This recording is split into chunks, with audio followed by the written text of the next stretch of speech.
Good morning students, online classes में आपका स्वागत है।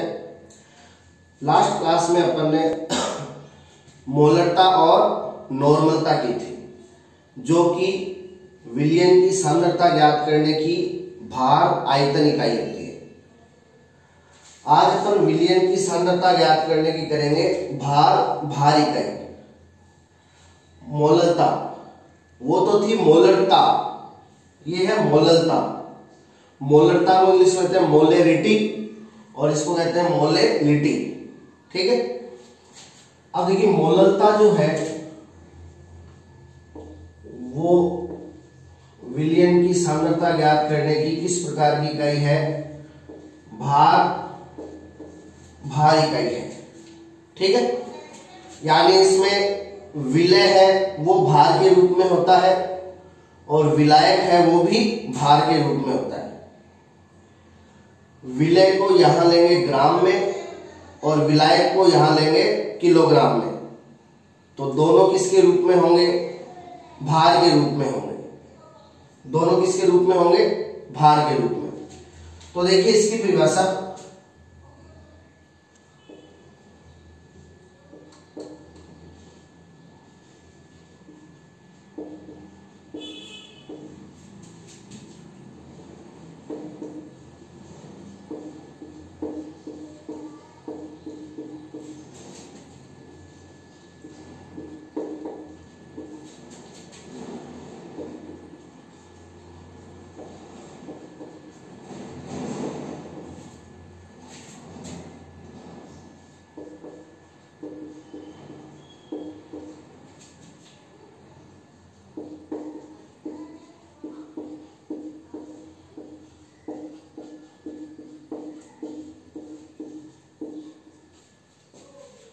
तो ये मोलरता की परिभाषा है। 1 किलोग्राम विलायक में घुले हुए विलय के ग्राम मोलों की संख्या क्या कहलाती है? मोलरता कहलाती है। अब देखिए आपने जो परिभाषा देखी थी मोलरता की, किसकी? मोलरता की, तो वहां था 1 लीटर विलियन। वहां क्या था? 1 लीटर विलियन था। 1 लीटर विलियन में घुले हुए विलय के ग्राम मोलों की संख्या क्या थी? मोलरता। यहां है 1 किलोग्राम विलायक। 1 किलोग्राम विलायक में घुले हुए विलय के ग्राम मोलों की संख्या क्या कहलाती है? मोलरता कहलाती है। तो देखिए मोलरता को कैपिटल एम से शो किया था और मोलरता को करते हैं स्मॉल एम से।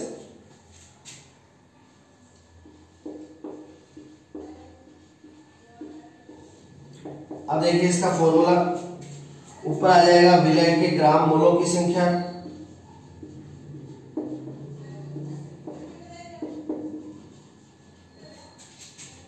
विलय के ग्राम मोलों की संख्या, और नीचे आ जाएगा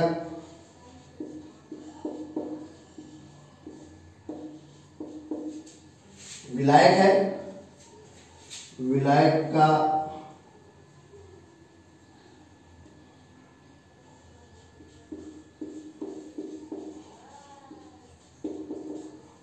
का भार किसमें? किलोग्राम में। ठीक है, अब देखिए विलय के ग्राम मोलों की संख्या, इसको रखेंगे अपन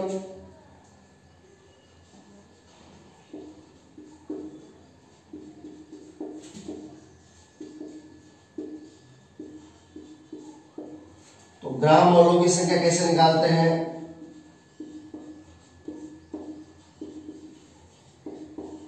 ग्राम में भार बट्टा अणुभार। ग्राम में भार बट्टा अणुभार। ठीक है, अब देखिए ग्राम मोलों की संख्या को यहां पे रख दो। ये विलय के लिए है, तो विलय का ग्राम में भार बट्टा विलय का अणुभार, तो मोलरता का सूत्र आ जाएगा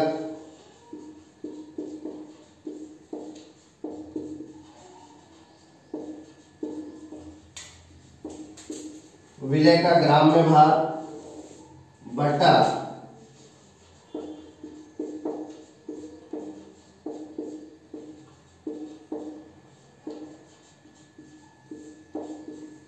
विलय का अणुभार गुणा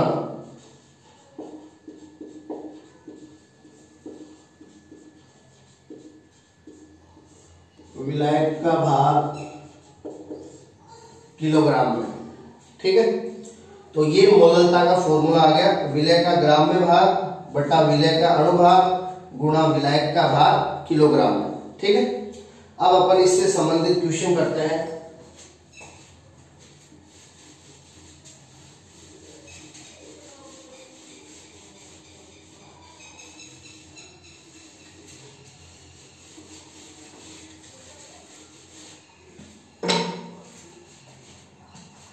देखिए क्वेश्चन है 10 ग्राम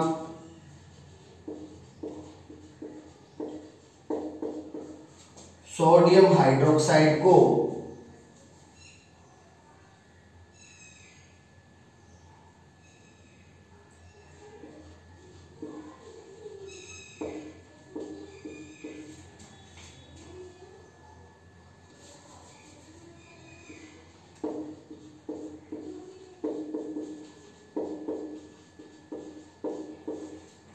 दस ग्राम सोडियम हाइड्रोक्साइड को जल में घोलकर 110 ग्राम विलयन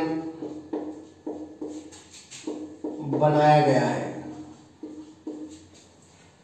10 ग्राम सोडियम हाइड्रोक्साइड को जल में घोलकर 110 ग्राम विलयन बनाया गया है। तो इस विलयन की सांद्रता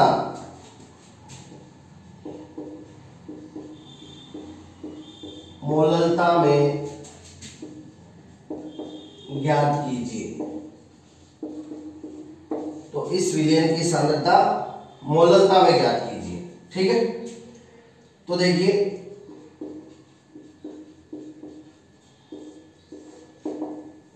मोललता का फॉर्मूला इस प्रकार से होता है, विलय का ग्राम में भार बटा विलय का अणुभार गुणा विलायक का भार किलोग्राम में।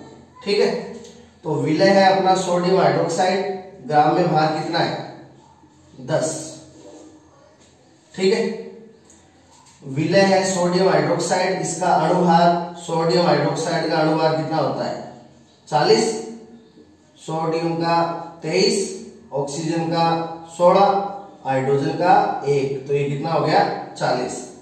तो सोडियम हाइड्रोक्साइड यानी विलय का अणुभार आ गया 40 गुणा, अब यहां लेना है विलायक का भार, किसका विलायक का। अब देखो ये जो 110 ग्राम है, ये जो 110 ग्राम है ये किसका है विलयन का है। ये 110 ग्राम भार किसका है विलयन का है। अपन को यहां पे किसका चाहिए विलायक का चाहिए, है ना। विलयन किस किस से मिलकर बना होता है विलायक और विलय से, है ना। तो ये विलयन का भार है, इसमें से यदि अपन विलय का भार घटा देंगे तो बचेगा वो किसका आएगा विलायक का आएगा, है ना।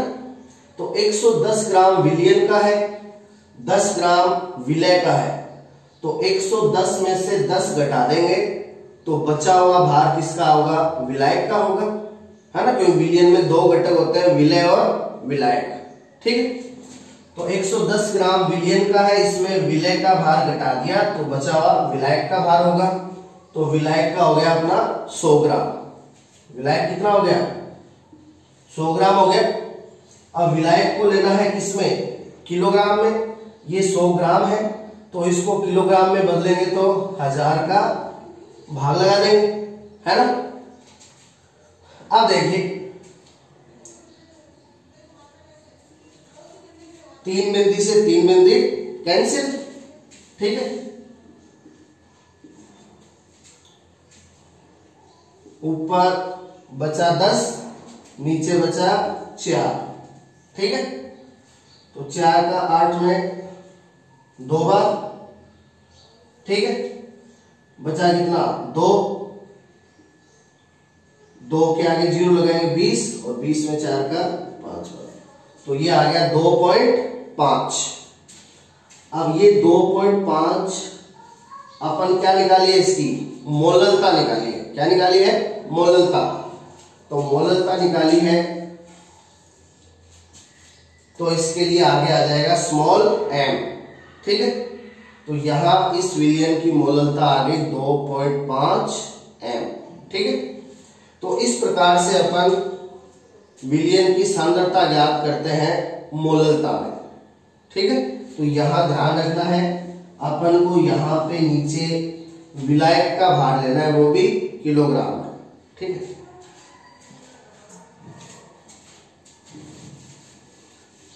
अब यदि एक क्वेश्चन ऐसे होता 10 ग्राम सोडियम हाइड्रोक्साइड को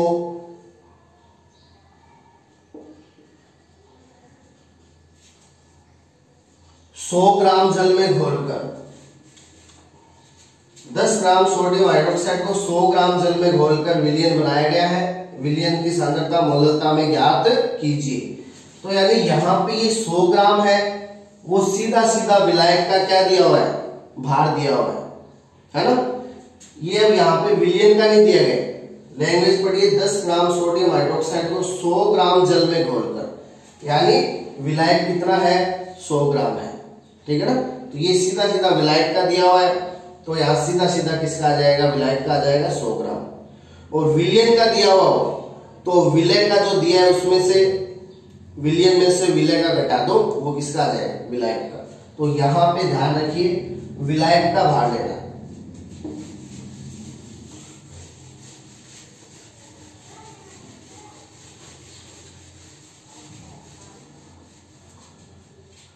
तो देखिए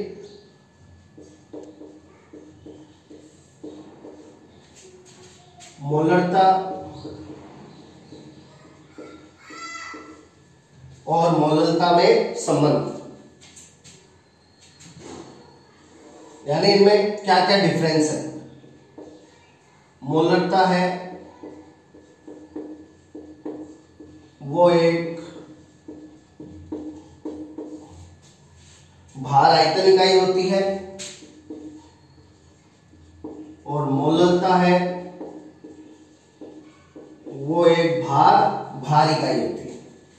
मोललता एक भार आयतन इकाई है, मोललता एक भार इकाई है। अब इसमें आयतन है तो आयतन ताप से प्रभावित होता है। यह ताप से प्रभावित होती है, और इसमें आयतन नहीं है, यानी यह ताप से प्रभावित नहीं होती।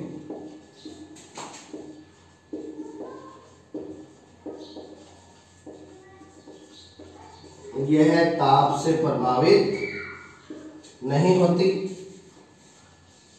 ठीक है, अब देखिए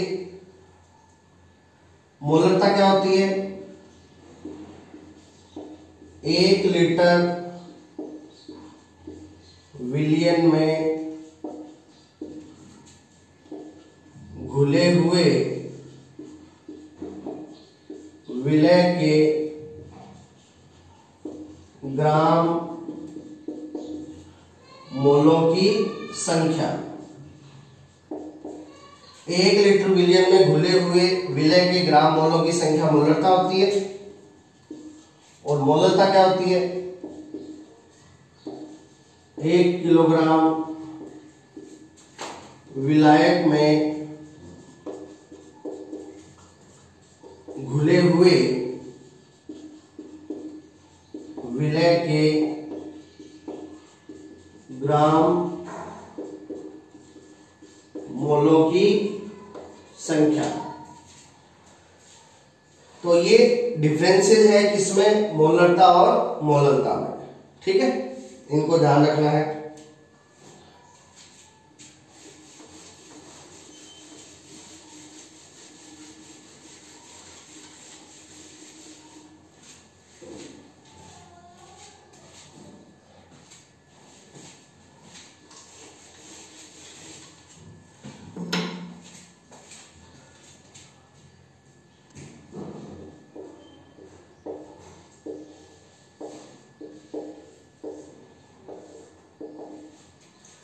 अब अपन करेंगे भार प्रतिशत।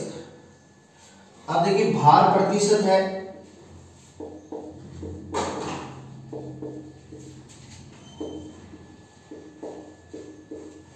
ये भी क्या है, भार भारी का ही है।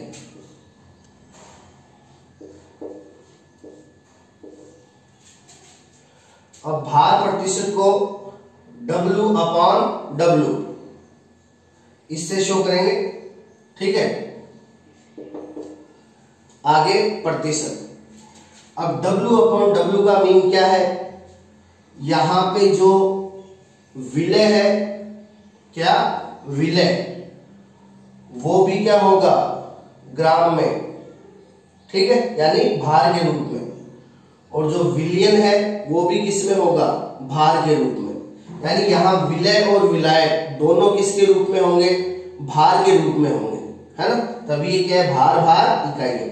और भार को इंग्लिश में कहते हैं वेट, यानी विलय भी वेट के रूप में और विलायक भी वेट के रूप में। तो दोनों वेट यानी भार के रूप में होते हैं, इसलिए इसको भार भार इकाई कहा जाता है। तो भार प्रतिशत को W/W प्रतिशत ऐसे दर्शाया जाता है। तो देखिए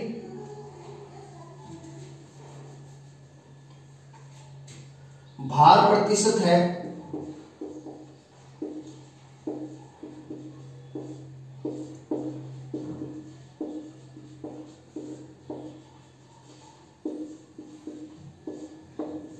इसमें अपन करेंगे द्रव्यमान प्रतिशत, W/W प्रतिशत। इसका फॉर्मूला क्या होता है, विलय का ग्राम में भाग, विलय का ग्राम में भाग बटा विलयन का ग्राम में भाग गुणा 100। तो भार प्रतिशत या द्रव्यमान प्रतिशत W/W प्रतिशत, ये क्या होता है, विलय का ग्राम में भाग बटा विलयन का ग्राम में भार गुणा 100, ठीक है। अब देखिए इसका अपन एक क्वेश्चन करते हैं।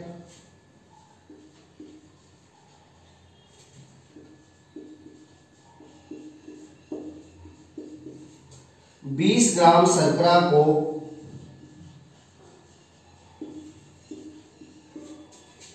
80 ग्राम जल में घोलकर, 20 ग्राम शर्करा को 80 ग्राम जल में घोलकर विलयन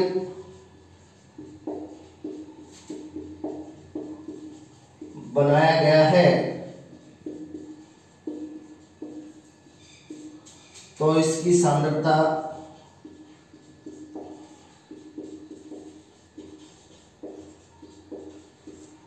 भार प्रतिशत में ज्ञात कीजिए, ठीक है। अब देखिए अपन को इसका निकालना है भार प्रतिशत। तो विलय का ग्राम में भार शर्करा है 20 ग्राम दिया हुआ, ठीक है। और नीचे लेना है विलयन का ग्राम में भार, किसका, विलयन का। तो देखो 20 ग्राम शर्करा है, ये तो विलय है, 20 ग्राम शर्करा तो क्या है, विलय, और 80 ग्राम जल है वो क्या है, विलायक, है ना। और विलयन बनता है विलय और विलायक के मिलने से। तो 20 ग्राम प्लस 80 ग्राम कितना हो गया, 100 ग्राम। तो ये है पूरे विलयन का ग्राम में भार। तो विलयन का ग्राम में भार 100 ग्राम गुणा 100, तो 100 से 100 कैंसिल, तो इसका भार प्रतिशत आ गया 20%, ठीक है। तो इस प्रकार से भार प्रतिशत है उसको निकाला जाता है, ठीक है। तो ये भी एक क्या है, भार भार इकाई है।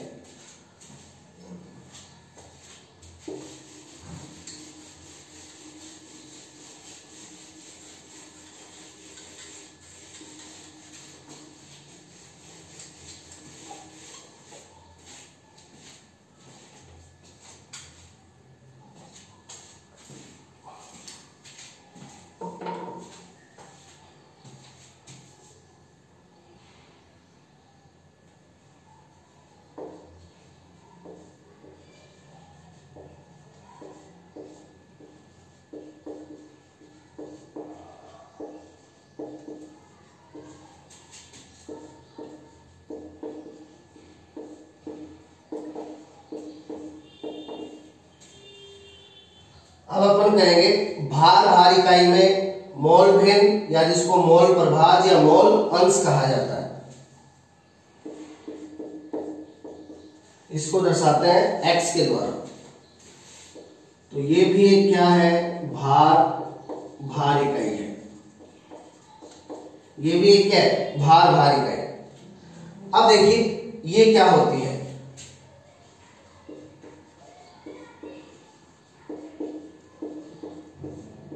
किसी मिश्रण में उपस्थित, किसी मिश्रण में उपस्थित किसी घटक की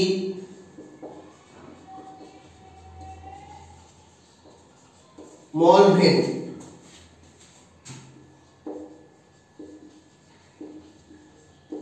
उस घटक के मोल तथा मिश्रण के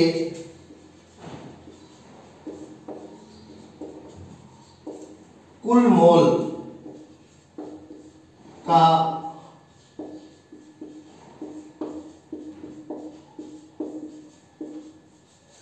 अनुपात होती है। अब देखो मोल भिन्न किसकी निकाली जाती है, मिश्रण में उपस्थित घटक की। मोल भिन्न किसकी निकाली जाती है, मिश्रण में उपस्थित किसी घटक की। अब मिश्रण है वो दो या दो से अधिक पदार्थों के मिलने से बनता है ना। अब जो मिश्रण में जितने भी घटक होंगे उन घटकों की अपन क्या निकाल सकते हैं, अलग अलग मोल भिन्न निकाल सकते हैं। अब किसी घटक की मोल भिन्न कैसे निकालते हैं, किसी मिश्रण में उपस्थित किसी घटक की मोल भिन्न उस घटक की मोल तथा मिश्रण के कुल मोल का अनुपात होती है, ठीक है ना। तो देखिए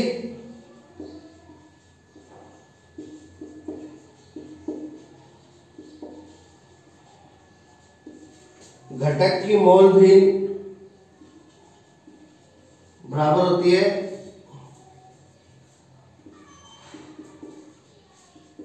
उस घटक के मोल बटा मिश्रण के कुल मोल। घटक के मोल बटा मिश्रण के कुल मोल, ठीक है।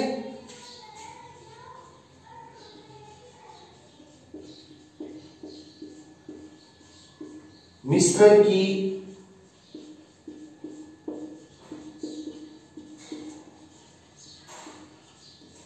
कुल मोल भिन्न का मान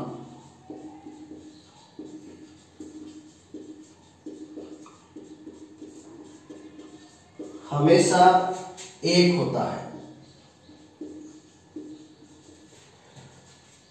तो पूरे मिश्रण की मोल भिन्न है, उसका मान हमेशा कितना होता है, एक होता है, ठीक है ना।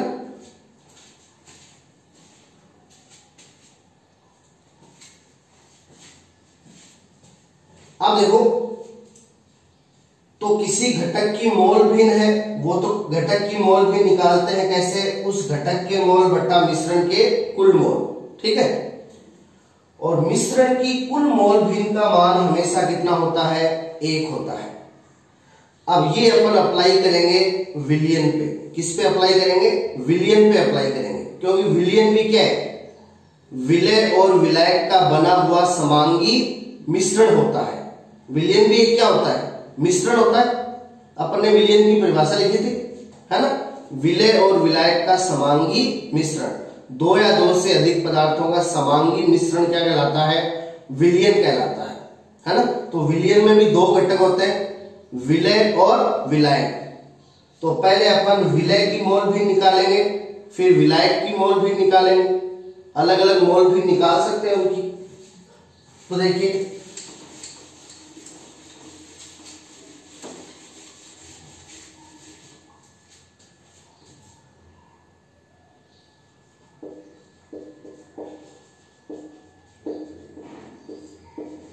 माना विलयन में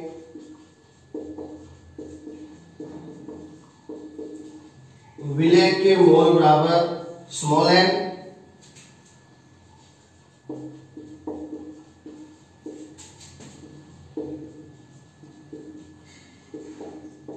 विलायक के मोल बराबर कैपिटल एन। विलय के मोल मान लिए स्मॉल एन है और विलायक के मोल मान लिए कैपिटल एन है।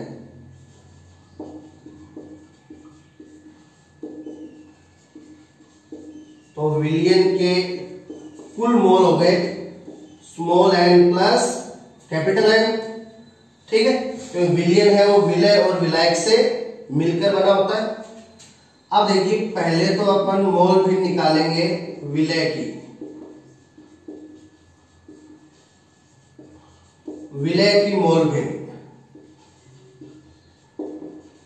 x विलय बराबर, अब देखिए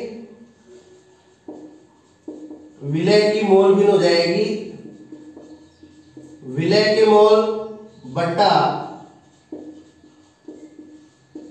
विलियन के मोल, यानी विलय तो घटक हो गया और विलियन है वो मिश्रण हो गया। तो विलय के मोल बटा विलियन के मोल, और विलय के मोल है स्मॉल एन और विलियन के कुल मोल कितने हैं small N plus capital N. ठीक है, तो ये विलय की मोल भिन्न हो गई। क्यों? क्योंकि ये अनुपात है विलय के मोल और मिश्रण के कुल मोल का। ठीक है, अब अपन निकालेंगे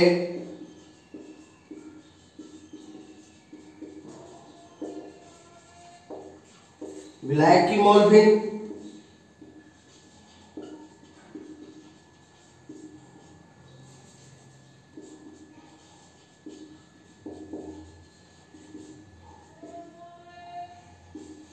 अब देखो विलायक की मोल भिन्न हो जाएगी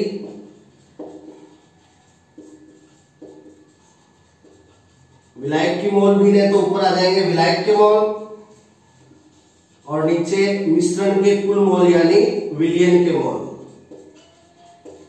ठीक है, अब विलायक के मोल कैपिटल एन और विलियन के कुल मोल small N plus capital N. ठीक है, तो ये तो विलय की मोल भिन्न हो गई और ये विलायक की मोल भिन्न हो गई। अब अपन ने कहा था कि मिश्रण की कुल मोल भिन्न का मान हमेशा कितना होता है एक होता है ना। तो अब अपन मिश्रण यानी विलियन की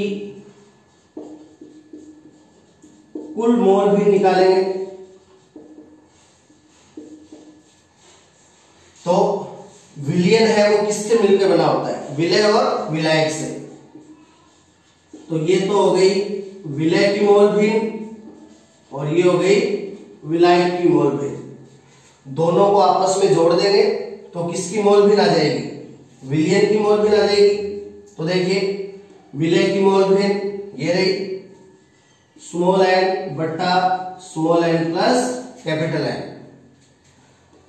ये तो विलय की मोल भिन्न हो गई प्लस विलायक की मोल भिन्न। विलायक की मोल भिन्न ये रही विलायक के मोल बटा विलियन के कुल मोल। ठीक है, तो इसको आगे सोल्व करेंगे, इनका लघुत्तम आ जाएगा small N plus capital N. Small N plus capital N को small N plus capital N से किया 1 को स्मॉल एन से किया small N plus small N plus capital N को small N plus capital N से किया 1 को कैपिटल एन से किया। ठीक है, ये दोनों कैंसिल हो जाएंगे और मान कितना आ जाएगा 1। तो ये सिद्ध हो गया कि मिश्रण की कुल मोल भिन्न का मान हमेशा कितना होता है 1, है ना। तभी देखो विलियन क्या है मिश्रण है तो इसकी कुल मोल भिन्न का मान हमेशा कितना 1 और यहाँ पे भी कितना आया है 1 आया है। ठीक है, तो इस प्रकार मिश्रण की कुल मोल भिन्न का मान हमेशा कितना होता है 1 होता है। और मोल भिन्न मिश्रण में उपस्थित घटक की निकाली जाती है कैसे उस घटक के मोल बटा मिश्रण के कुल मोल। तो इससे संबंधित क्वेश्चन है वो अपन कल करेंगे। तो आप इसके फॉर्मूले वगैरह है वो अच्छी तरह से पढ़ लेना। Thank you.